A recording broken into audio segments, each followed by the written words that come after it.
त्यांना पुन्हा धनुष्यबाण ही निशाणी मिळेल की ती गोठवली जाईल? शिवसेना किसकी, उद्धव ठाकरे की या एकनाथ शिंदे की?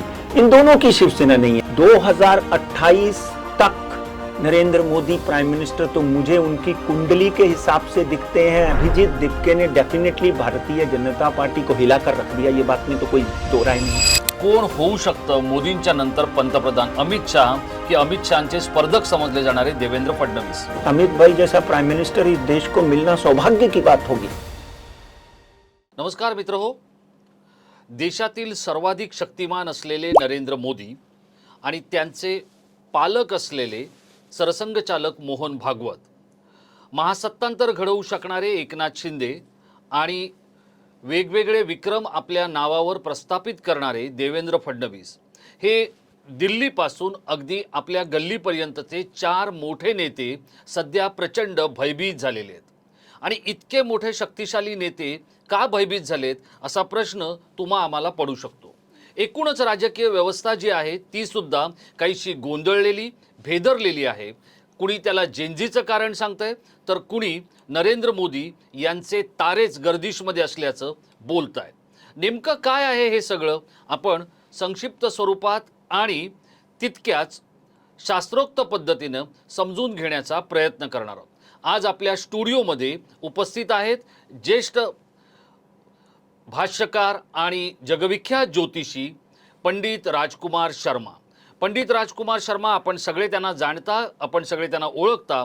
गेली अनेक वर्ष राजकीय नेत्यांचं आणि पक्षांचं, व्यक्तींचं आणि संस्थांचं भविष्य विशद करण्यासाठी त्यांना जगभरातून मान्यता मिळालेली आहे। अनेक अशी भविष्यवाणी त्यांनी केलेली आहे याआधी की जी खूप मोठ्या प्रमाणात खरी ठरलेली आहे। आणि त्यामुळेच आज आपण काही महत्त्वाच्या कळीच्या मुद्द्यांवर पंडित राजकुमार शर्मा यांच्याशी संवाद साधणार आहोत। पंडितजी, आपलं टाइम महाराष्ट्राच्या स्टुडिओमध्ये खूप खूप स्वागत आणि नमस्कार। नमस्कार। शुभम करोति कल्याणम आरोग्यम धन संपदा। टाइम महाराष्ट्र के सब व्यूअर्स को मेरा नमस्कार। पंडितजी, सध्या राज्यातलं आणि देशातलं राजकारण प्रचंड अस्थिर झालेलं आहे, अशांत झालेलं आहे। याचं कारण आहे जेनझी। मी कोणालाच घाबरत नाही, मी कोणालाच जुमानत नाही असं म्हणणाऱ्या नरेंद्र मोदी यांना जेनझीच्या समोर झुकावं लागलं, जेनझीच्या भाषेतले व्हिडिओ करावे लागले। राष्ट्रीय स्वयंसेवक संघ की ज्या संघटनेचं वय 100 वर्ष आहे, त्याचे सरसंघचालक असलेल्या मोहन भागवत यांना जेनझी बरोबर बोलावं लागलं। आणि मी महासत्तांतर घडवू शकतो, आजपर्यंत महाराष्ट्रात न घडलेलं महासत्तांतर मी घडवलंय असं म्हणणाऱ्या एकनाथ शिंदे यांना मुंबई ते दिल्ली पळापळ करावी लागते। हे सगळं नेमकं कशामुळे घडलेलं आहे? कुंडलीच्या आधारे माझ्या माहितीप्रमाणे 26 जुलैपासून शनी वक्री झालेला आहे आणि त्यामुळे हे सगळं घडतंय का? शनी वक्री होणं म्हणजे नेमकं काय आहे? सबसे पहले मैं टाइम महाराष्ट्र के व्यूअर्स से एक बात जो है वो साझा करना चाहता हूं कि मैं हिंदी में आपको उत्तर देता हूं। असं काय नाही मी मराठी बोलू शकत नाही, मराठी बोलतो मी, पण टाइम महाराष्ट्र के viewers Maharashtra, Gujarat, Delhi, Bombay, America, London, Germany, आज पूरे विश्व में हैं जिनको समझने के लिए मैं हिंदी बोलता हूं। इसलिए आप मुझे क्षमा करें। मराठी सुनने वाले लोग जो हैं कई बार बोलते हैं की पंडित जी तुम्ही मराठीत बोलायला पाहिजे। मी मराठीत बोलू शकतो, पण उत्तर मी तुम्हाला मराठीमध्ये नहीं हिंदीमध्ये देणार। इसलिए आप एक बात समझ के लीजिए कि जो आपने प्रश्न किया उसका उत्तर बहुत ही सिंपल है। वो ये है कि एक व्यक्ति जब पैदा होता है, उसके जन्म के ऊपर जब उसकी कुंडली बनाई जाती है, उसकी चंद्र राशि देखी जाती है, उसके ग्रह दशा देखे जाते हैं, उसके बाद में उसके जीवन में क्या होने वाला है, उसके जन्म से लेकर मृत्यु तक हम उसका एक संक्षेप वर्णन करते हैं कि शनि कहाँ बैठा है, बुध कहाँ बैठा है, राहु कहाँ बैठा है, केतु कहाँ। तो इन सब आपका जो उत्तर है इसमें बड़ा सिंपल है कि भाई आज की ग्रह दशा क्या है, आज ये जो भी वातावरण बना हुआ है वो जेनजी था या वोंगचुंग थे या जंतर मंतर में जिस तरह का क्लेश हुआ, पटना में गोलियां चली, ये कहीं ना कहीं ग्रहों से प्रेरित है। एक बात ध्यान रखिए, क्योंकि इस वक्त जो है ग्रह दशा इतनी भयंकर है। देखिए, दो बातें ध्यान रखिए, बुध के साथ में जब भी गुरु इकट्ठा होता है, इस वक्त चंद्रमा की राशि में बुध है। आप बातों को बहुत गंभीरता से समझ कर लीजिए। चंद्रमा की राशि मतलब कर्क राशि में जब भी बुध आता है तो रेस्टलेस होती है।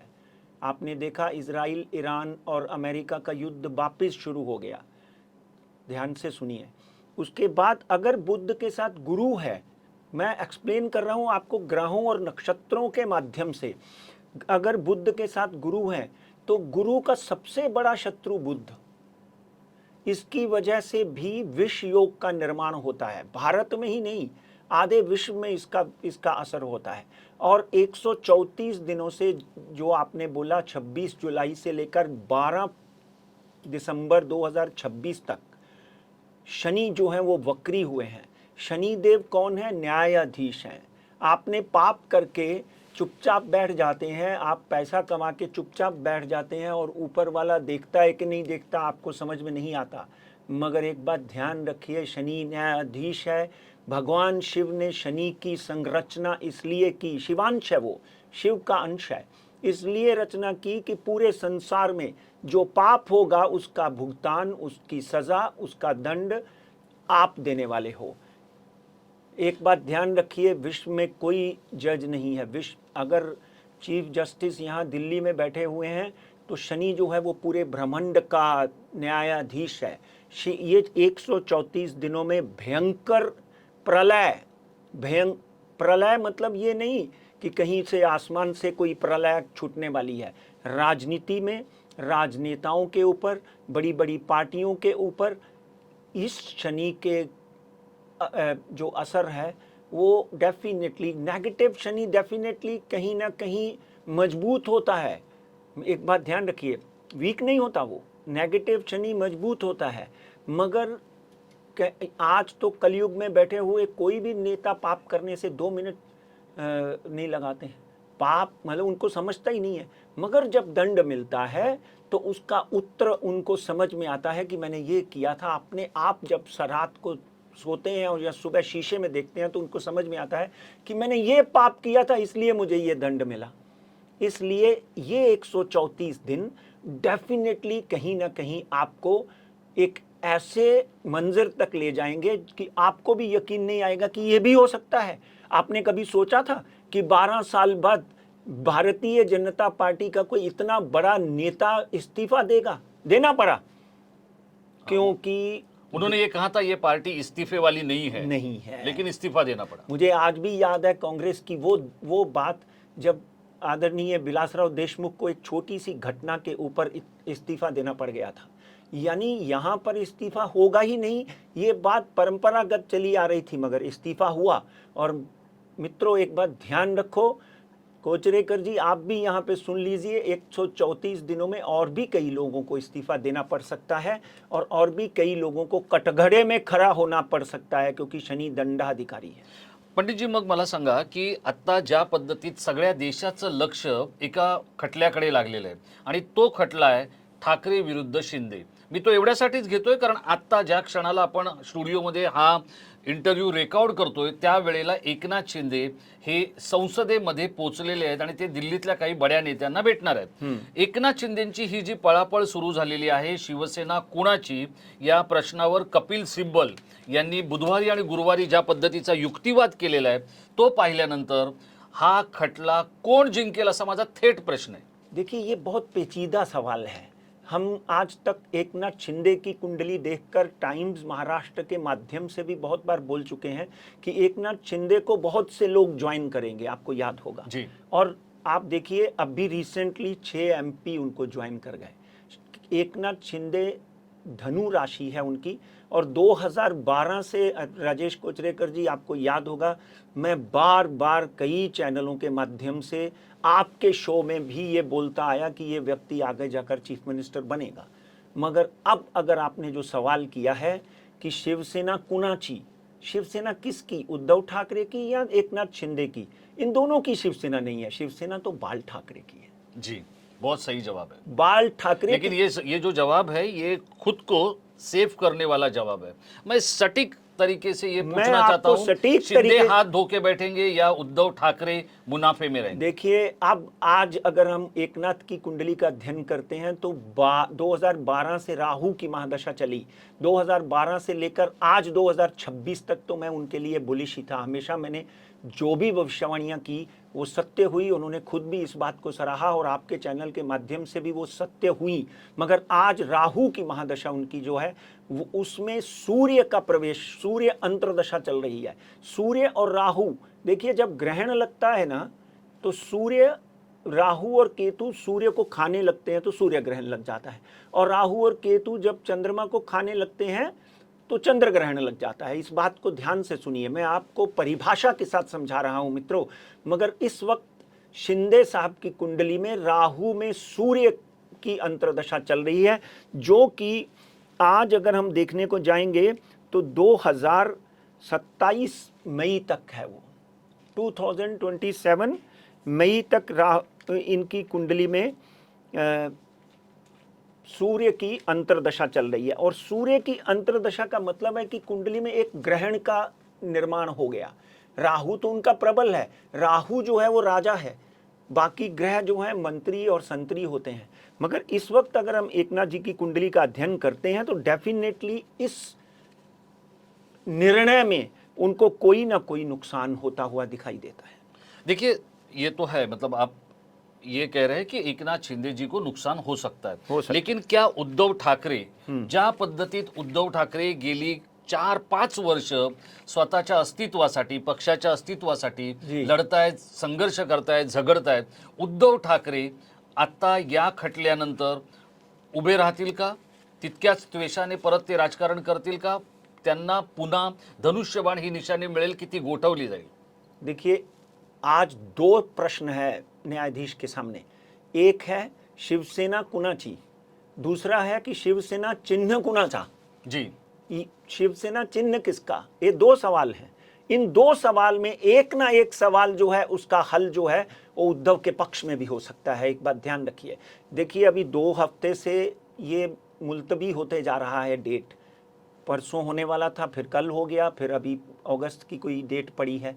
तो कहीं ना कहीं एक बात ध्यान से सुनिए कि ये दोनों प्रश्नों में एक प्रश्न उद्धव ठाकरे के पक्ष में भी आ सकता है।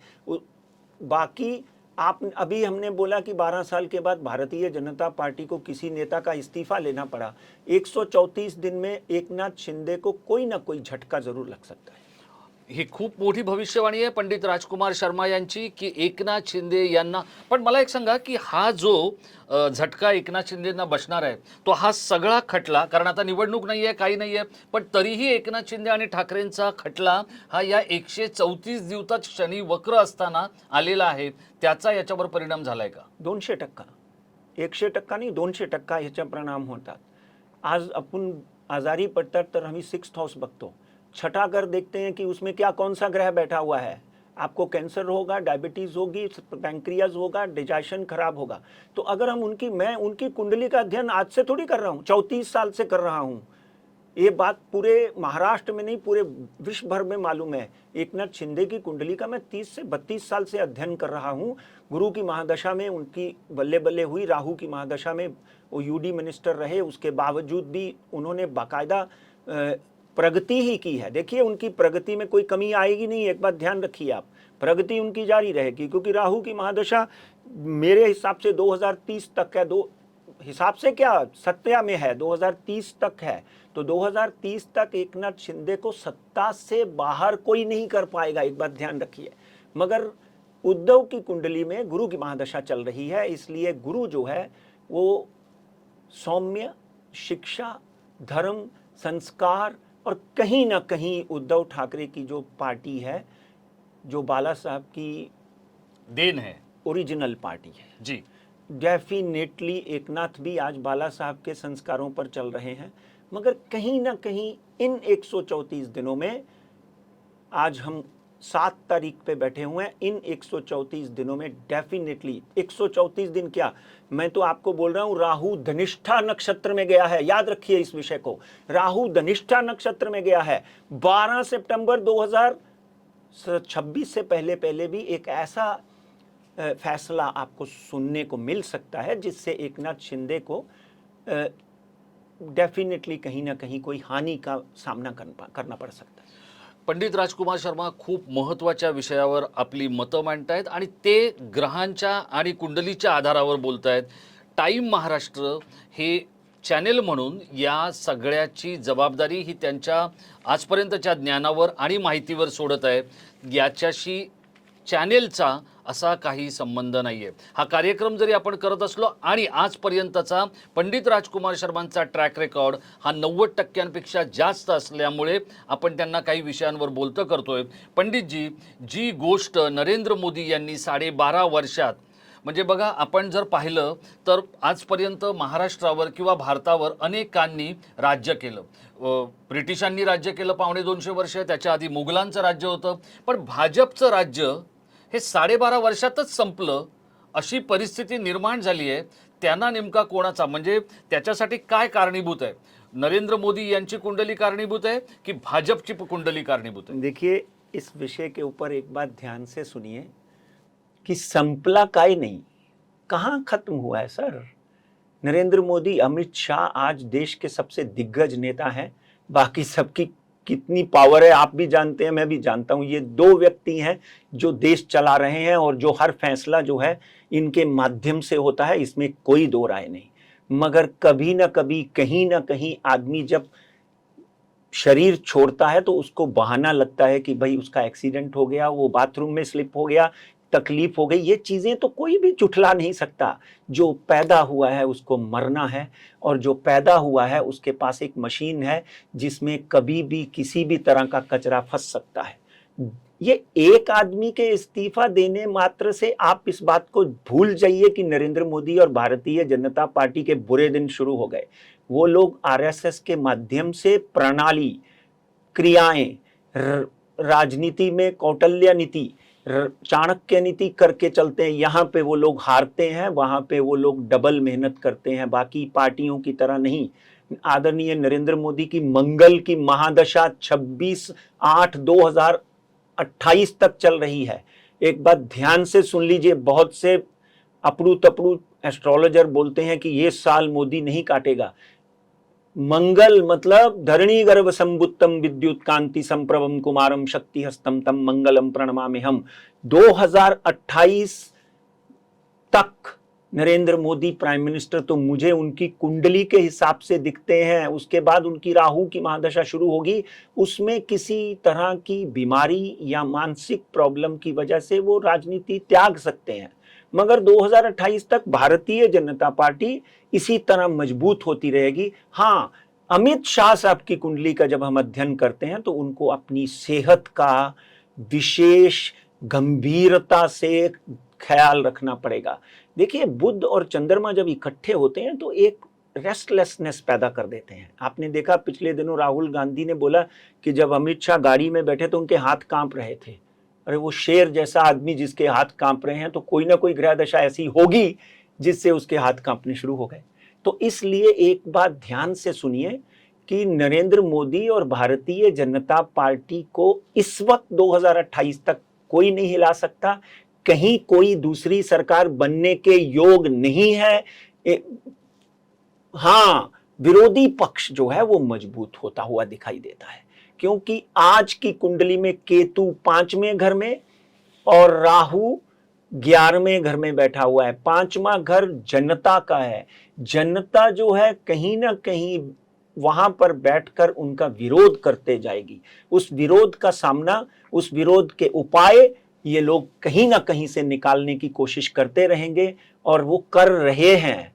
आज अगर आदरणीय मोहन भागवत जैन जी से बैठकर बात करते हैं तो इसका मतलब ये है कि कोई ना कोई सल्यूशन निकालने का प्रयत्न कर रहे हैं। अगर वो बोलते हैं कि जैन जी जो है वो बहुत इंपॉर्टेंट है, बहुत महत्वपूर्ण है हमारे देश के लिए, तो इसका मतलब ये है कि वो जेनजी की पावर को समझते हैं। आज बांग्लादेश में क्या हुआ और नेपाल में क्या हुआ ये तो नहीं भूल सकते आप। इसलिए इस जेनजी को जो चला रहा है लड़का, उसका नाम है अभिजीत दिपके। उसकी भी कुंडली का अध्ययन हमने आज पंडितजी, किया। मी तुम्हाला त्याच प्रश्नाकडे घेऊन येतोय, कारण आता संपूर्ण देशामध्ये जेनझीचं वादळ उठलं असताना अभिजित दिपके हा जो मुलगा आहे, हा महाराष्ट्रातल्या मराठी मुलकातला, मराठी मातीतला मुलगा अमेरिकेत बसतो. तिकडून एक कॉकरोच पार्टी की ज्याच्यावरती एक सर्वोच्च न्यायालयाचे न्यायमूर्ती टिप्पणी करतात, त्या टिप्पणीतला एक शब्द घेऊन संघटना बनवतो आणि एक चळवळ उभी करतो आणि त्याला यश मिळतं. अभिजित दिपके याच्या एकूणच कुंडलीकडे आणि त्याच्या सगळ्या कामाकडे पाहिल्यानंतर तुमच्या काय लक्षात येतं? देखिए तो दुसरा अरविंद केजरीवाल होऊ शकतो का? देखिए आपका प्रश्न जो है वो बहुत ही इम्पोर्टेंट है आज के दिन, क्योंकि अभिजीत दिपके ने डेफिनेटली भारतीय जनता पार्टी को हिलाकर रख दिया, ये बात में तो कोई दो राय नहीं। भारतीय जनता पार्टी हो, असं वाटतं तुम्हाला? सर इस्तीफा देने का मतलब क्या है? हमारे पार्टी में इस्तीफे का रिवाज नहीं है, तो देना पड़ा। क्यों? क्योंकि जेनजी की ताकत के साथ। और दूसरा, आज मीडिया की अगर हम बात करें तो आदरणीय नरेंद्र मोदी को इंस्टाग्राम पे क्यों आना पड़ा? क्योंकि उन्होंने देखा कि इंस्टाग्राम के माध्यम से अभिजीत दिपके ने एक ऐसा संगठन शुरू कर दिया जो पूरे का पूरा भारतीय जनता पार्टी के विरोध में है। आज छात्र संघ को इतनी बड़ी ताकत मिल गई। आज देख लीजिए झारखंड में क्या हो रहा है, बिहार में क्या हो रहा है, और ये 136 दिन इन आंदोलनों को आप कम नहीं कर सकते। जबरदस्ती करेंगे तो डबल बढ़ेंगे, प्यार से करेंगे तो उसमें कमतरता आएगी। इसलिए अभिजीत दिपके की कुंडली का जब हम अध्ययन करते हैं तो वृश्चिक राशि, मंगल उस राशि का अधिपति। और भाई कुंडली में वृश्चिक राशि में गुरु और चंद्रमा बैठे हुए का मतलब पता क्या है? गजकेसरी योग। और मंगल और राहु 12वें घर में अभिजीत के बैठे हुए का मतलब यह है अंगारक योग। अचानक कुछ ना कुछ ऐसा घट जाए कि आदमी अंतर्राष्ट्रीय स्तर पर कहीं ना कहीं प्रसिद्ध हो जाता है, और वो प्रसिद्धि साफ साफ नजर आती है आगे भी। ये मत समझ लीजिए कि ये गाड़ी यहां तक ही रोकेगी। देखिए, आपने एक नाम लिया केजरीवाल साहब का, आंदोलन से निकली हुई वो पार्टी और आंदोलन से निकला हुआ ये बच्चा। आज अगर फ्रांस के आंदोलन और जर्मनी के आंदोलनों की बात करें तो उधर मुसोलिनी और इधर हिटलर, ये सब आंदोलन से निकले हुए लोग हैं। जब आंदोलन से कोई पार्टी निकलती है तो उसका अंत इतनी जल्दी नहीं होता, वो लोगों के दिल में समाया हुआ है। आज के दिन अभिजीत दिपके की अगर बात करें तो केतु की महादशा है। केतु की महादशा में 5/12/2027 तक केतु की महादशा है। इसलिए उनको अपनी हेल्थ का, बीच में बीमार भी पड़ गया था, अपनी हेल्थ का और अपनी सुरक्षा का विशेष ध्यान रखना पड़ेगा। कुछ भी कभी भी हो सकता है, मगर राजयोग शुरू हो चुका है। क्योंकि आपको याद होगा देवेंद्र की कुंडली में हमने बोला था केतु की महादशा है। 2019 में 22 में चीफ मिनिस्टर नहीं बन पाया। 2024 में जैसे ही केतु फेड होने लग गया तो हमने बोला इस वक्त उसको मुख्यमंत्री बनने से कोई नहीं रोक सकता। आपको याद है? जी जी। अब इसकी कुंडली में भी फेड होता हुआ केतु है, तो ये राजयोग दे दिया उसने। उसके बाद शुक्र की महादशा लगेगी। उसके बाद शुक्र की महादशा, ये बात ध्यान रखिए, ये काकरोच पार्टी को आप काकरोच मत समझिए, ये नाग बन चुकी है। ये किसी को भी डसेगी। आपके घर में एक काकरोच आ जाए तो पूरा घर पेस्टिसाइड करना पड़ता है। काकरोच का मतलब क्या है कि आपकी सारी बीमारियों की जड़, आपको 1000 बीमारियां लग सकती हैं अगर काकरोच सामने आ जाए। तो इसका मतलब क्या है? शनि, राहु, केतु, शुक्र, ये चारों ग्रह दैत्य ग्रह हैं। कलयुग में दैत्य ग्रहों की अगर कृपा हो जाए तो आदमी रंक से राजा बन जाता है।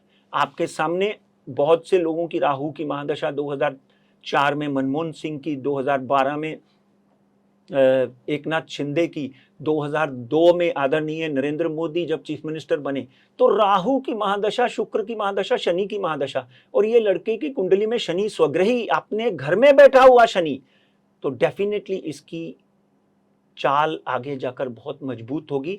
मगर मंगल और राहु जो 12वें घर में राजेश जी बैठा हुआ है, इसको कोई ना कोई थिंक टैंक जरूर है, क्योंकि राहु 12वें घर में मंगल के साथ बैठा, कोई ना कोई थिंक टैंक विदेश में बैठा है हुआ है, जिसने कॉकरोच पार्टी का समर्थन किया होगा, उसको फंडिंग की होगी, उसको आगे बढ़ने के लिए प्रोत्साहित किया होगा, और आगे आने वाले दिनों में डेफिनेटली कोई ना कोई बड़ी उपलब्धि आप बहुत आपके माध्यम से ही, क्या बड़े बड़े लोग मुझे पूछते हैं क्या वो बीजेपी ज्वाइन करेगा?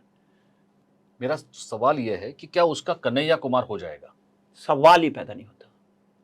कन्हैया कुमार की कुंडली में राहु चंद्र का ग्रहण दोष था, ठीक है, तुम्ही त्यावर पण भाष्य केलं होतं. बिल्कुल। कन्हैया कुमार को अभी आगे कुछ ना कुछ वो भी अभी देखिए ना, पिछली बार जन स्वराज पार्टी के किशोर प्रशांत जी हार गए और इस बार जीत गए, तो कन्हैया भी कहीं ना कहीं आगे जाके चमकेगा, मगर 2032 के बाद। मगर इस लड़के की कुंडली में तो आगे 20 साल का शुक्र है और 1.5 साल का केतु की महादशा बाकी है, अभी तो गाड़ी चली है। कहीं ना कहीं ये कॉकरोच पार्टी का एक ऐसा संगठन पैदा कर देगा जिसमें अन्य पार्टियां भी मजबूत होकर सामने आके बैठेंगी, क्योंकि केजरीवाल की गलतियां अगर हम गिनने को जाएंगे तो वो बोलते कुछ थे, करते कुछ थे। उनको तो ये असं ह्याच्या बाबतीत होणार नाही. ना ना ना ना क्योंकि इसकी देखो, शनि बहुत उत्तम है इस लड़के का। अगर कोई पार्टी इसको ज्वाइन करवाने की कोशिश करेगी तो नहीं करेगा।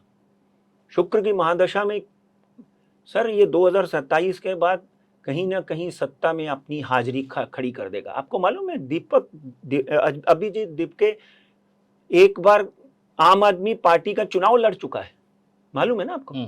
एक बार आम आदमी पार्टी का चुनाव लड़ चुका है। इसका मतलब उसकी आकांक्षा, उसकी अपेक्षा, उसका उत्साह और उसका मोटिव तो राजनीति में आना लिखा ही था। वो एक मौका ढूंढ रहा था, मौका मिल गया, समझे ना आप? और वो मौका मिलने के बाद में आदमी जब आगे जाता है तो उसको सलाहकार अच्छे मिलते हैं। हाँ, उनको अपने मित्रों से सावधान रहना पड़ेगा 2027 तक। कहीं ना कहीं आत्मघात कोई ना कोई उनको तकलीफ दे सकता है, सोच सोच कर कदम रखना पड़ेगा। पंडितजी, आता तुम्ही मित्रांचीच गोष्ट केलेली आहे, तर 2 असे मित्र जे गुजरातमधून निघाले आणि दिल्लीत पोहोचले. बघता बघता त्यांनी दिल्ली बरोबर संपूर्ण देश काबीज केला. अमित शाह आणि नरेंद्र मोदी या दोघांमध्ये सध्या बरंच काही बिनसल्याचं आणि अमित शहांना नरेंद्र मोदी यांची खुर्ची हवी असल्याच्या गोष्टी, बातम्या, वेगवेगळ्या टिप्पण्या आपल्यापर्यंत पोहोचतायत. अमित शहा हे नरेंद्र मोदी यांना रिप्लेस करण्यासाठी आतुर झालेत का, आणि त्यामध्ये त्यांना यश येणार आहे का? कोण होऊ शकतं मोदींच्या नंतर पंतप्रधान, अमित शाह की अमित शहांचे स्पर्धक समजले जाणारे देवेंद्र फडणवीस? देखिए, देवेंद्र की कुंडली में केतु की महादशा खत्म हो चुकी है, एक बात ध्यान रखिए। और मैं बार बार आपके शो के माध्यम से ये बोल रहा हूं कि 2000 अभी नहीं है, 2030 के बाद। नाही, आपण देवेंद्रकडे जाऊया, पण मला आधी विचारायचं की अमित शहांचं काय होणार? ते मोदींबरोबर पंगा घेणार का? आज या 134 दिवसात असं काही घडू शकतं का की मोदी आणि शहा यांच्यामधला पंगा विकोपाला गेला आणि दोघं दोन दिशेला फेकले गेले? यस, 22/10/1964 में अमित भाई का जन्म हुआ, और जिस तरह की उनकी जीवन शैली रही है, उन्होंने कभी भी अपने जीवन में हार नहीं मानी। मगर अगर जो सवाल आपने मुझसे पूछा है उसमें बहुत से रहस्य छुपे हुए हैं, क्योंकि अमित भाई कोई भी काम नरेंद्र मोदी को बिना पूछे नहीं करते, ये बात शायद आपको भी पता होगा। और अगर हम इनकी कुंडलियों का अध्ययन करते हैं तो कहीं ना कहीं अमित भाई की कुंडली में जो इस वक्त दशाएं चल रही हैं उसके लिए उनको अपनी हेल्थ का ध्यान रखना पड़ेगा, अस्वस्थता हो सकती है। मगर वो प्रधानमंत्री बनेंगे इस वक्त 2028 यानी अगस्त 2028 तक दूर दूर तक नजर नहीं आता। हाँ, योगी जी को अपनी सुरक्षा का, योगी आदित्यनाथ को अपनी सुरक्षा का ध्यान रखना चाहिए। अभी उन अमित भाई की गुरु की महादशा लगी हुई है, गुरु उनका जो है वो बहुत अच्छा नहीं है, मगर डेफिनेटली गुरु की अगर बात करें, गुरु शुक्र की राशि में नीच हो जाता है, तो अपने स्वास्थ्य को लेकर, लिवर को लेकर, किडनी को लेकर पैंक्रियाज को लेकर, प्रोस्टेट को लेकर उनको अपनी सेहत का विशेष ध्यान रखना पड़ेगा। अब सेहत उनकी अच्छी रहती है तो अमित भाई को मैं तो बोलता हूं, अगर हम सनातन और हिंदू की बात करें तो अमित भाई जैसा प्राइम मिनिस्टर इस देश को मिलना सौभाग्य की बात होगी। मगर कहीं ना कहीं आदरणीय योगी आदित्यनाथ की कुंडली में प्रधानमंत्री बनने के योग बने हुए हैं, बन सकते हैं आगे जाकर। आगे आने वाले दिनों में जब देवेंद्र की बारी आएगी तो डेफिनेटली देवेंद्र जो है वो भी प्रधानमंत्री पद के दावेदार होंगे और बन भी जाएंगे। पंडितजी, या शोचा शेवटचा प्रश्न, पंतप्रधान पदासाठी आता तर नरेंद्र मोदी पंतप्रधान पदावर आहेत, तुम्ही योगी आदित्यनाथ यांचं नाव घेताय, ते एक स्पर्धक आहेत, पण ते आता सध्या आपण त्यांना बाजूला ठेवू, उत्तर प्रदेशच्या निवडणुका आहेत, पण अमित शहा, देवेंद्र फडणवीस आणि नरेंद्र मोदी पंतप्रधान पदावरून या तिघांमध्ये तू मैमय होऊ शकते का येणाऱ्या काळामध्ये, आणि त्याच्यात सरशी कोणाची होईल, म्हणजे कोण जिंकेल?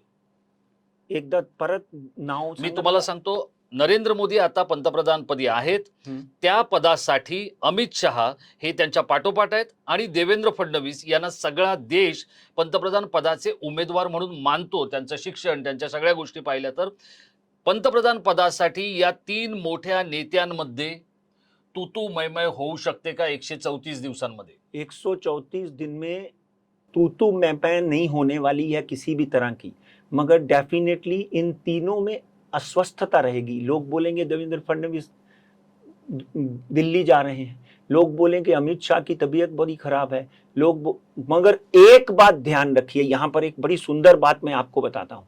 आगे आने वाले 16 महीने में एक जो मुझे दिखता है, एक होता है ना सहकार्य मुख्यमंत्री एंड सहकार्य प्रधानमंत्री, एक होता है ना जी, उपपंतप्रधान और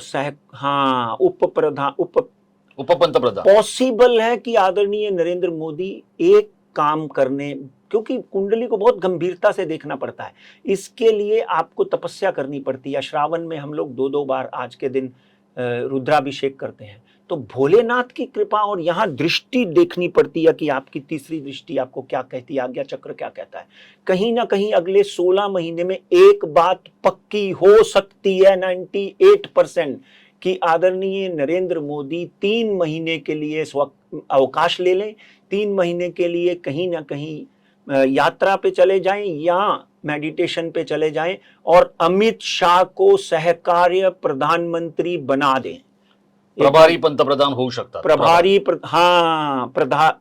पंतप्रधान बना दें, तो उस 3 महीनों में अमित शाह की कार्यप्रणाली के ऊपर आरएसएस और आदरणीय नरेंद्र मोदी और बाकी के लोग क्या डिसीजन लेते हैं उसके ऊपर निर्भर करता है।